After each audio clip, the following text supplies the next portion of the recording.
Gue yakin lo yang nonton video ini pasti punya keinginan untuk ngerubah diri lo ke versi yang lebih baik dari sebelumnya. Tapi seringkali keinginan tersebut kalah dengan rasa malas yang jauh lebih besar.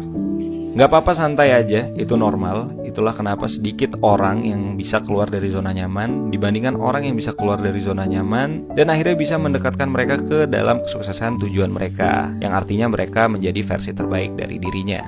Video ini gue buat kita semua agar kita bisa mengalahkan rasa malas yang tadi, sehingga akhirnya bisa membuat kita menjadi ke versi yang lebih baik dari sebelumnya. Let's go.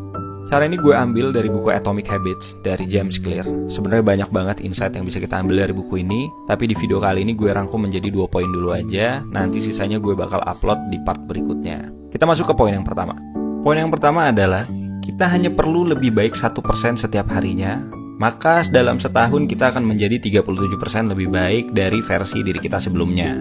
Hal ini disampaikan oleh James Clear di dalam buku Atomic Habits. Kalian bayangin kalian 37% lebih baik secara finansial, 37% lebih baik dalam kesehatan, 37% lebih baik dalam keimanan, dan lainnya. Hal tersebut akan meningkatkan kualitas hidup kita dan akhirnya membuat kita menjadi lebih sukses dan lebih bahagia di dalam hidup. Mungkin ada yang bertanya-tanya gimana caranya kita mencapai perubahan 1% dalam setiap harinya. Gue bakal kasih contoh ke kalian dengan analogi sederhana. Misalkan kalian punya goals untuk lari maraton sejauh 5 km. Kalian gak perlu dalam satu hari langsung mencapai 5 km, karena kalau kalian melakukan hal itu, yang ada kalian akan tidak sampai ke 5 km dan berujung kalian udah males ngelakuinnya dan akhirnya melupakan goals kalian tersebut. Hal ini yang sering kali dilakuin oleh mayoritas orang. Maka saran terbaik dari James Clear adalah start small. Lakukan dari hal kecil yang akhirnya compounding atau bisa bertingkat dan akhirnya mencapai goals kalian tersebut. Contohnya, dalam satu hari kalian lari 500 meter dulu aja. Gak usah langsung 1000 meter dan seterusnya,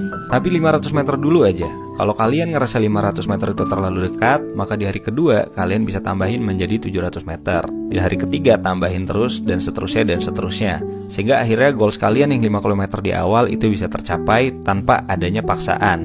Karena kebiasaan itu bisa membuat diri kita menjadi biasa. Maka lakuin dari small supaya diri kalian gak secara terpaksa dan akhirnya melupakan goals kalian.